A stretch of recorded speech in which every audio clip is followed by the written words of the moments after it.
Anything I missed? Girls with guns. Nice.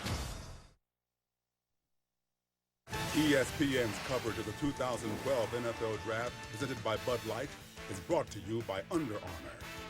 This is your armor. Beware of imposters. Ford. And Pizza Hut. Try Pizza Hut's Cheesy Bites Pizza, surrounded with 28 cheese-filled bites. Pizza Hut. Make it great.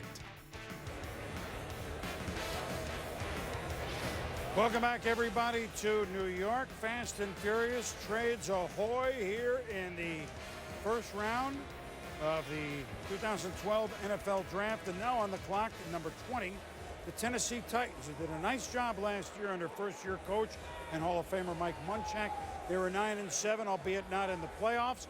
Matt Hasselbeck had a nice resurrection year, if you will. One of the guys who he was very familiar with, one of his favorite blockers, Steve Hutchinson in the Seattle days, is a new Tennessee Titan. Chris Johnson, a couple of years ago, was 2,000 yards. He had to barely scrape to get 1,000 last year. So Tennessee is a team that had a nice record. All of a sudden, the division's open a little with the Colts not being there, if you will, and Houston winning it. But yet, where are they? What do they do in year two of Mike Munchak? Britt is injured a lot. They're kind of in the middle, aren't they, Coach? I think they need a pass rusher. You know, when do you remember the Tennessee Titans finishing 28th or 29th in the league in sacks? They had 28 sacks last year. I'm used to Javon Curse. I'm used to heat coming off the edges. Merciless from Illinois. Chandler Jones. They need a pass rusher, I think.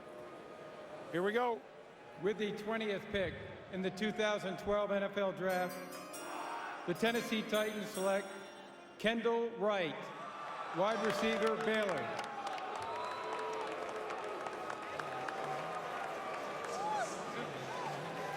Shows you what I know. Yeah, well, hey, Britt is injured a lot. He's a good player when he's there, but he's hurt a lot.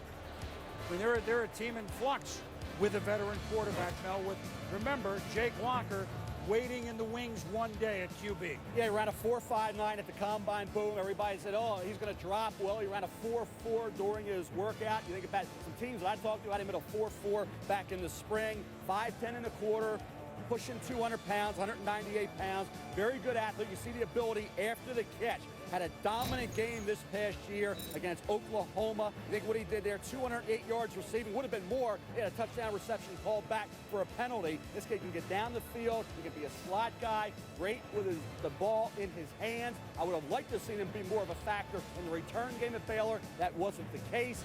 Now all of a sudden you think about, with the quarterback situation, developing a young guy like Jake Locker, this was the main go-to option for RG3 during his career. And keep in mind, he wasn't a one-year guy. He was a 4-year starter at Baylor and had some big games against some pretty good defenses during his career. Electric player with the ball in his hands, move him around. You can look at a kid here who was a consistent, productive player. I think the 4.59, that was the big red flag. Once he got back down in the 4.4 range, he was considered a borderline late first, early second round pick. Tennessee grabs him here at pick number 20 overall. It's a surprise pick to me. Very productive and ascending production. More production every year.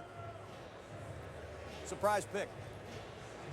That's the Tennessee going offense for quarterback Matt Hasselbeck. And now, with New England up next, and Adam talked about that, and we'll get to the Patriots, the first of their 2 first-round picks. A second team, another team with 2 first-round picks, will be the Cleveland Browns. And the debate right now, I think, in Cleveland is, do we know we have Colt McCoy, but do we select a 28-year-old, going to be 29 in October, quarterback from Oklahoma State named Brandon Weeden, and maybe put him in and play? Cleveland might be thinking about this at this moment. He's talking about this guy's age like he's 50 years old. I know. Roger Staubach was 27. I know. I didn't get Rich Gannon until he was 34. Weeden can throw the football and win you games. That's the bottom line. You're worried about short arms and short guys. I'm worried about complete passes and guys that have a cannon like Weeden.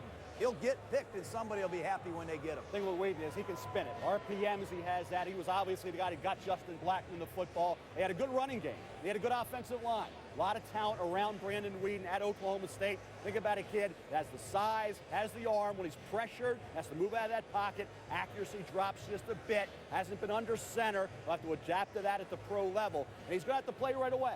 Now, the quarterbacks in the NFL do. But he'll be a 29-year-old rookie coming in. Turns 29 in October. He's as old or older than 21 of the current starting quarterbacks in the NFL. So you can't wait 3 or 4 years for Brandon Weeden to develop. He's got to do it right away. But in the offseason, he could also pitch for the local baseball team.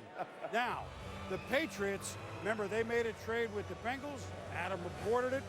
We'll have the Bengals' second pick a little bit later on. The Patriots moving up at 21.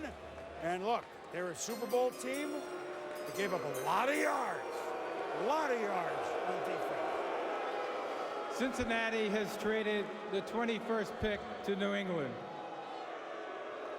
With the 21st pick in the 2012 NFL Draft, the New England Patriots select Chandler Jones, defensive end, Syracuse. Good pick here. Well, look. I mean, they gave up almost a record NFL high, barring Green Bay, ever pass yard. Their pass rushers last year, Andre Carter injured, don't know if he's going to be back. Mark Anderson gone. They need to pressure the passer in the worst way. And this may be the start of several picks in that department, John, for the Patriots. Well, this guy has rare size and arm length. He's 6'5.5", 270 pounds, can run. He has good power and quickness, and he can convert speed into power. He's just a young colt getting started, Mel. I think he has a huge upside. He can play defensive end as a 5 technique in a 3-4 defense. Here you see him playing right end. Big upside. John, if he'd have played all year, he'd have been a top 10 pick. He missed the first 5 games with a knee injury. Only played in 7 games, had 4.5 sacks. He intercepted a pass, a couple forced fumbles. He was spectacular against Connecticut, West Virginia, Pitt. Uses his hands well, gets off blocks, locates the football. Incredible physical specimen. His brother Arthur Jones plays with the Baltimore Ravens as defensive tackle, so good bloodline. And now here come the Cleveland Browns, and were we right? Do they pull the trigger on a trigger match? With the 22nd pick in the 2012 NFL Draft, the Cleveland Browns select Brandon Weeden, quarterback, Oklahoma State. Well, once Kendall Wright was gone, Kendall Wright might have been a Cleveland Brown had Tennessee not picked him at 20, but once he was gone, that was the debate. Do we wonder and pick him on early in the second round at 37, or is someone going to come up and get? They couldn't wait. Twice we've seen the Browns not wait, and they got a running back, and they got maybe their starting quarterback next year, Coach. This guy's a winner. He beat Andrew Luck in the Fiesta Bowl. He beat Robert Griffin 59-17. He beat Nick Foles. He beat Landry Jones. He beat everybody that the NCAA had to offer. The kid can throw the football. The Cleveland Browns have made this loud and clear, Mel. They're going to have a competition at quarterback, and they're going to use Trent Richardson as the feature in their offense. I like this pick a lot. This was a lethal offense that he directed, John. You think about 3rd and long, 73.3%, 3rd down, 67.6%, red zone, 69%, against ranked teams, 70.7%. Across the board, he got the job done. The issue's going to be under center. But I'll tell you what, he has the arm to deal with the adverse weather conditions in Cleveland, in Pittsburgh, in Baltimore, and Cincinnati, the quarterback has to deal with. And here's his reaction a couple moments ago, like, hey, it's Cleveland. First round. We're going to play in Lake Erie. We're going to play in a division where there's nowhere to go but up. And now, as we do every year in the first round in the NFL Draft, the salute, literally, to our United States military force.